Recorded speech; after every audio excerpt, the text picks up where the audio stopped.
Friends, आज की इस वीडियो में हम 6th क्लास की ज्योग्राफी की एनसीईआरटी का लास्ट चैप्टर यानी 8th चैप्टर कंप्लीट करेंगे, जो क्या है भारत, जलवायु, वनस्पति तथा वन्य प्राणी।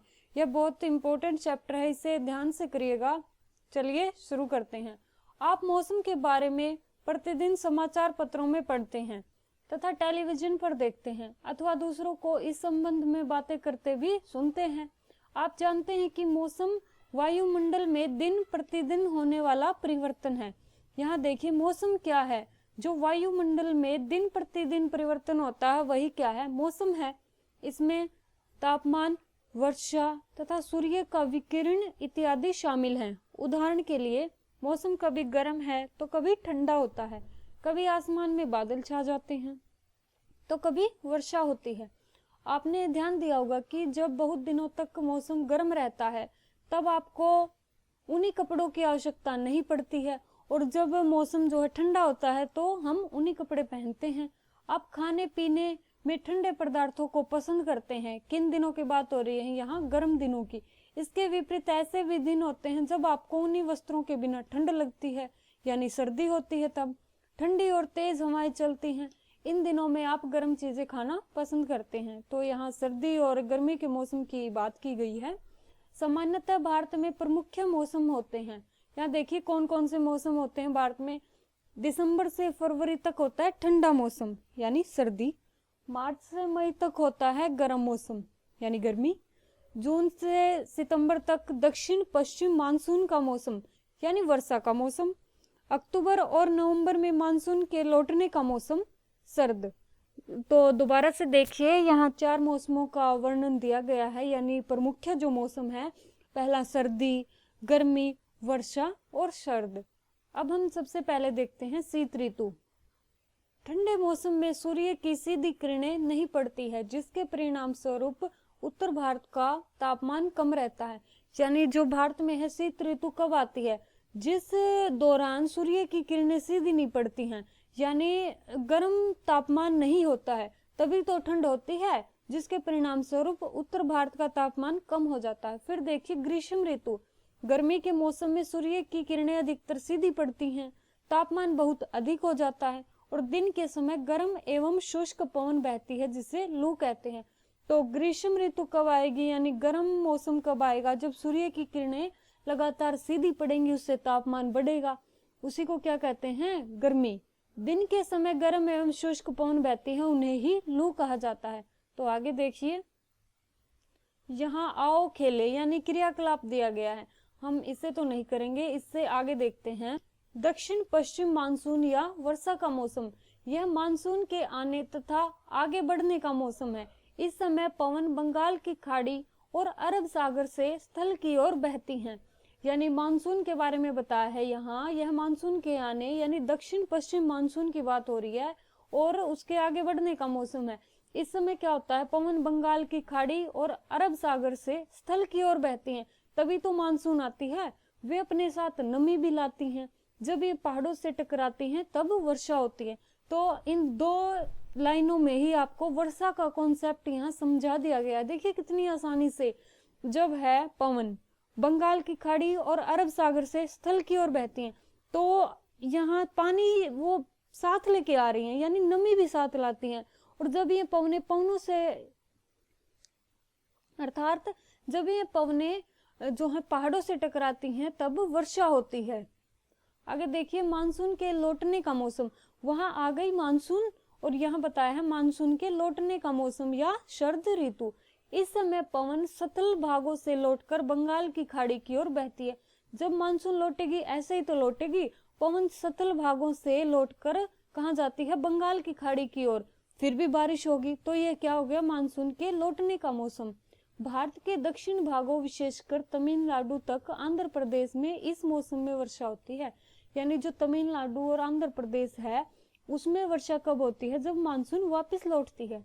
किसी स्थान पर अनेक वर्षों में मापी गई मौसम की औसत दशा को जलवायु कहते हैं। तो आप जलवायु की जो परिभाषा है उसे देखिए यहाँ। किसी स्थान पर अनेक वर्षों में मापी गई मौसम की जो औसत दशा है, यानी अनेक वर्षों का जो मापन है मौसम का, वही जलवायु है। और मौसम क्या है, सिर्फ दिन प्रतिदिन का मापन मौसम है। आगे देखिए, भारत की जलवायु को मोटे तौर पर मानसूनी जलवायु कहा जाता है, यानी हमारी जलवायु कौन सी है, मानसूनी जलवायु। मानसून शब्द अरबी भाषा के मौसम से लिया गया है, किस शब्द से, मौसम से, जिसका अर्थ होता है मौसम।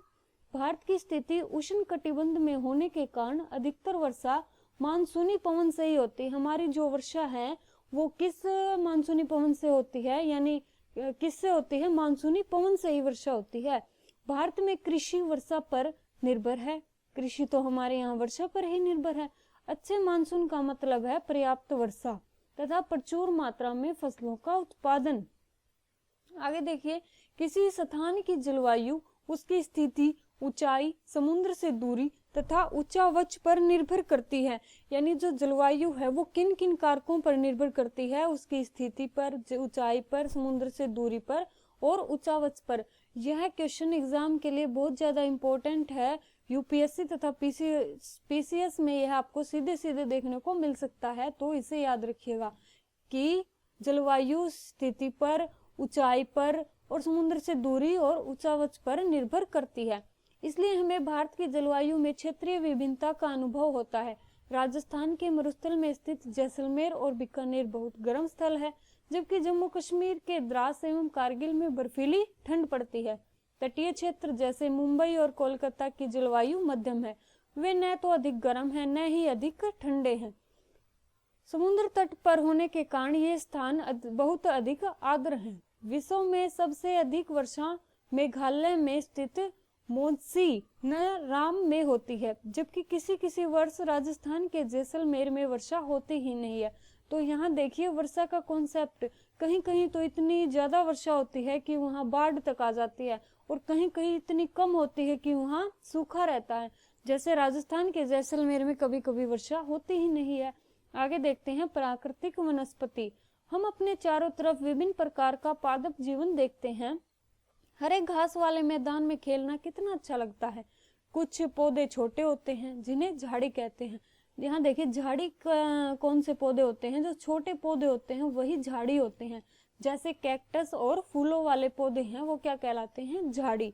इसके अतिरिक्त बहुत से लंबे वृक्ष होते हैं, उनमें से कुछ में बहुत शाखाएं और पत्तियां होती हैं, जैसे नीम है, आम है।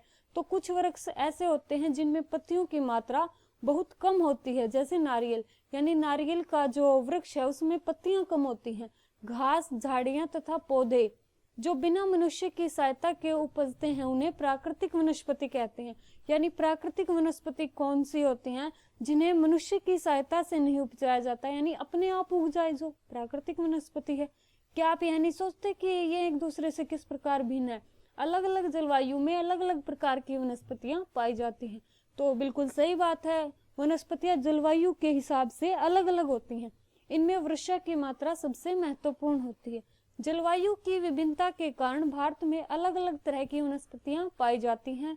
भारत की वनस्पतियों को 5 प्रकारों में विभाजित किया गया है।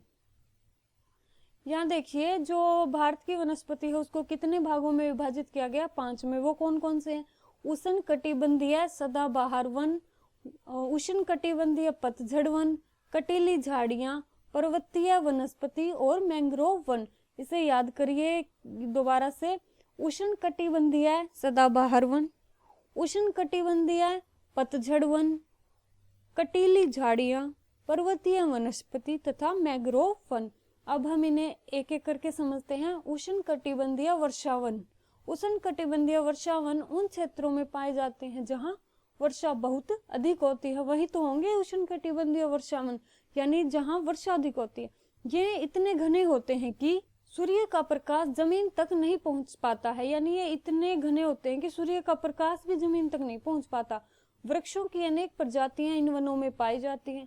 ये वन वर्ष के अलग अलग समय में अपनी पत्तियां गिराते हैं, फलतः वे हमेशा हरे भरे दिखाई देते हैं और उन्हें सदाबहार वन कहा जाता है। जो उष्ण कटिबंधीय वर्षावन है उन्हीं को क्या कहा जाता है, सदाबहार वन। अंडमान निकोबार द्वीप समूह, उत्तर पूर्वी राज्यों के कुछ भागों और पश्चिमी घाट की संकरी पट्टी में पाए जाने वाले वृक्ष महोगनी, एम्बोनी और रोजवुड क्या हैं, उष्ण कटिबंधीय वर्षावन है, यानी सदाबहार वन है। तो ये आपका क्वेश्चन तैयार हो गया। यहाँ जो यूपीएससी और पीसीएस दोनों के लिए महत्वपूर्ण है कि उष्णकटिबंधीय वन है जो उनके उदाहरण क्या क्या हैं, याद करिए, महोगनी, एम्बोनी और रोजवुड। तो आपको याद हो गया होगा। आगे देखते हैं, उष्णकटिबंधीय पतझड़ वन। हमारे देश में बहुत बड़े भाग में इस प्रकार के वन पाए जाते हैं।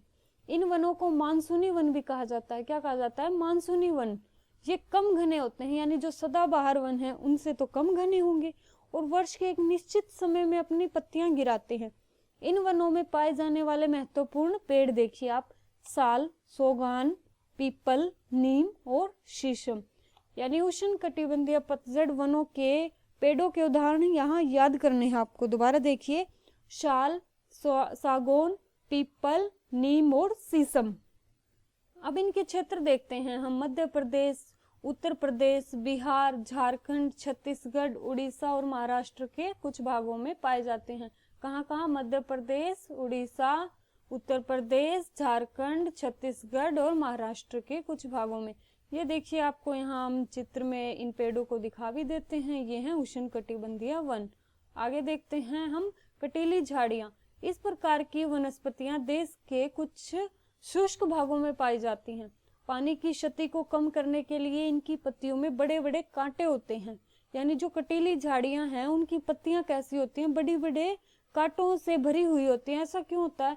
जिससे वो अपने आप को शुष्क क्षेत्रों में बनाए रखती हैं। इनके महत्वपूर्ण वृक्ष देखिए, यानी कटीली झाड़ियां हैं जो, उसके महत्वपूर्ण उदाहरण हैं कैक्टस, खेर, बबूल और कीकर। याद करिए दोबारा से, कैक्टस, खैर, बबूल और कीकर। अब इनके स्थान देखिए, ये कहाँ कहाँ होते हैं? ये होते हैं राजस्थान में, पंजाब, हरियाणा और पश्चिमी घाट के पूर्वी ढालों और गुजरात में पाई जाती हैं कटीली झाड़ियाँ। अब आगे देखिए, ये देखिए कटीली झाड़ियों का उदाहरण दिया है। कैक्टस हो गया, ये आपको कीकर दिख जाएगी, यानी ये क्या है? कटीली झाड़ियाँ। अब देखते हैं पर्वतीय वनस्पति। पर्वतों में ऊंचाई के अनुसार वनस्पतियों के विभिन्न प्रकार पाए जाते हैं। ऊंचाई बढ़ने के साथ तापमान में कमी आती है और समुद्र तल से 1500 से 2500 मीटर की ऊंचाई के बीच इन पेड़ों का आकार होता है। इन्हें याद करिए, समुद्र तल से 1500 से 2500 मीटर की ऊंचाई के बीच इन पेड़ों का आकार होता है। कौन से पेड़ों की बात हो रही है? पर्वतीय वन। ये उदाहरण देख सकते हैं आप पर्वतीय वनों के। आगे देखते हैं, ये कैसे होते हैं? शंक्वाकार होते हैं। ये पौधे शंकुधारी वृक्ष भी कहे जाते हैं, क्योंकि इनका आकार कैसा हो गया? शंकुआकार। तो ये शंकुधारी वृक्ष भी कहलाते हैं। इन वनों के महत्वपूर्ण वृक्ष देखिए आप, जो कौन से हैं? चीड़, पाइन और देवदार। पर्वतीय वनों के कौन से उदाहरण हैं? चीड़, पाइन और देवदार। अब आगे देखते हैं हम मैंग्रोव वन। ये देखिए उदाहरण में मैंग्रोव वन दिख रहे हैं आपको, जो सबसे ज्यादा कहाँ मिलेंगे आपको? सुंदरवन डेल्टा में इसके उदाहरण मिलते हैं। ये वन खारे पानी में भी रह सकते हैं। मैंग्रोव वन ही ऐसे वन है जो खारे पानी में भी रह सकते हैं। ये मुख्यतः पश्चिम बंगाल के सुंदरवन और अंडमान निकोबार के द्वीप समूहों में पाए जाते हैं। सुंदरी इसी प्रकार के वनों के उदाहरण है। सुंदरी क्या है? मैंग्रोव वनों के ही उदाहरण है। अब आगे देखते हैं, इसी प्रजाति के नाम पर इस क्षेत्र का नाम सुंदर वन पड़ा। जो सुंदरी वन है उसी के आधार पर सुंदर वन नाम पड़ा है इनका। हमें वनों की आवश्यकता क्यों होती है? अब हम देखते हैं वनों की आवश्यकता ही क्यों होती है। वन हमारे लिए बहुत ही लाभदायक है। ये विभिन्न कार्य करते हैं। पेड़ पौधे ऑक्सीजन छोड़ते हैं जिसे हम सांस के रूप में लेते हैं और कार्बन डाइऑक्साइड को ग्रहण करते हैं। पेड़ पौधों की जड़ें मिट्टी को बांध कर रखती हैं, इस प्रकार वे मिट्टी के अपरदन को रोकते हैं, यानी वो मिट्टी को जकड़े हुए रहते हैं। वनों से हमें ईंधन मिलता है, लकड़ी मिलती है, चारा मिलता है, जड़ी बूटियां मिलती हैं, लाख, शहद, गोंद इत्यादि प्राप्त होते हैं। वन वन्य जीवों के प्राकृतिक आवास हैं, इसीलिए तो ये बहुत ज्यादा इंपॉर्टेंट है। इनमें वन्य जीव भी हमें मिलते हैं। पेड़ों की अंधाधुंध कटाई के कारण भारी मात्रा में प्राकृतिक वनस्पतियां समाप्त हो रही है। हमें अधिक पौधे लगाने चाहिए। जो पेड़ बचे हैं उनकी रक्षा करनी चाहिए। लोगों को पेड़ों के महत्व के बारे में बताना चाहिए। हम लोग कुछ खास आयोजन जैसे वन महोत्सव मनाकर अधिक से अधिक लोगों को इस प्रयास में शामिल कर सकते हैं ताकि पृथ्वी को हरा भरा रख सके। तो आपको भी पेड़ पौधे जरूर लगाने चाहिए। कम से कम अपने जीवन में एक पौधा तो हर इंसान को लगाना ही चाहिए। अब देखिए यहाँ वनों के उपयोग के बारे में ही डायग्राम बना के समझाया गया है। शहद मिलता है, फल मिलता है, गोंद मिलता है, इमारती लकड़ी, रबर, फर्नीचर, ये सब सामान हमें किससे मिलता है? वनों से मिलता है। अब आगे देखते हैं वन्य प्राणी। वन विभिन्न प्रकार के वन्य जीवों का निवास होता है। वनों में जंतुओं की हजारों प्रजातियां और बड़ी संख्या में विभिन्न प्रकार के सरीसृपों, उभयचरों, पक्षियों, स्तनधारियों, कीटों और कृमियों का निवास होता है। यानी वनों में ही हमें ये सब जीव जंतु मिलते हैं, जैसे हो गए सरीसृप, उभयचर, पक्षी, स्तनधारी, कीट और कृमि। बाघ हमारा राष्ट्रीय पशु है। यह देश के विभिन्न भागों में पाया जाता है और गिर के जो वन है, जो कहाँ है? गुजरात में, वो एशियाई शेरों का निवास स्थान है। एशियाई शेरों का निवास स्थान कौन सा है? गुजरात का गिर वन। हाथी तथा एक सींग वाले गैंडे असम के जंगलों में घूमते हैं। ये देखिए, यहाँ आपको जंगल के जानवर घूमते हुए दिखाए गए हैं। एक सींग वाले गैंडे कहाँ घूमते हैं? असम के जंगलों में। हाथी केरल, कर्नाटक में भी मिलते हैं। ऊंट भारत के रेगिस्तान तथा जंगली गधा कच्छ के रण में पाए जाते हैं।